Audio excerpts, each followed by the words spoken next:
Hi, we're Stooshe and you're watching Fresh Milk TV.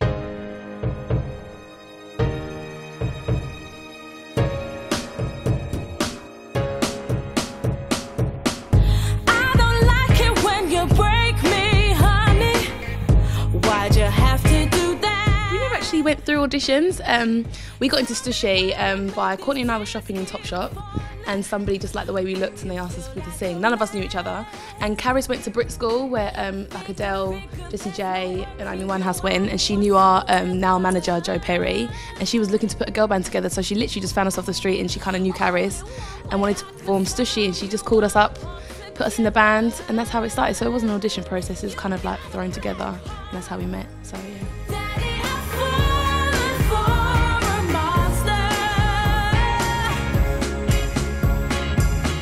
In London, there's a term which Stooshe means when like a female is unapproachable, which isn't the greatest of meanings. So we looked in the Urban Dictionary at home, and we come across the meanings of hidden away, a mystery, and what was the other one? Expensive, and that's what Stooshe meant. And we like the contrast of meanings, and then we put SHE on the end for female empowerment.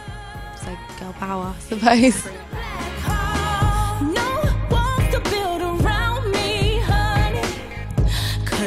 Black Heart is basically about when a girl or guy falls for somebody that's just no good for them. You can't get away from them. You're telling your family, in this case it was our dad and mum in the song, just that you can't get away from them, that we've fallen for them, he's a monster. But it can mean all different things. It can mean that he's been no good to you, or they've cheated, or you're just not getting on. It can mean anything. There's not really any deep underlying message. It's just like when a relationship goes wrong but you can't get away, basically. We like to call it Newtown, which is like Motown but with a new school twist. So Newtown, Eclectic, and British.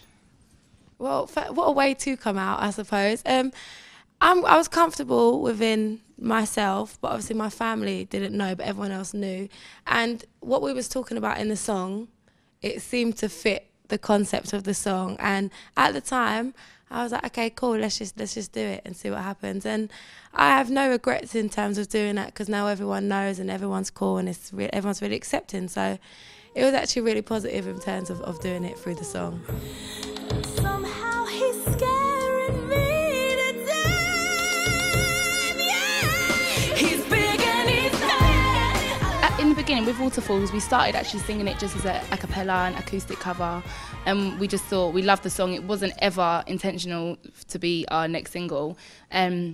And then I think our label and our management just proposed for it to happen, and we was a bit unsure in the beginning, because we was like, it's such a great song, it's a really, like, obviously Left Eye and everything, it's a big deal. If we was to cover it and bring it out as a single, we wasn't sure how people would take it, but it's really had a good reception so far. And the video we shot in LA, and Chile and T-Boz are in it, so that was a real big deal for us. So yeah, they've championed it, so that's all we kind of needed to happen. Yeah.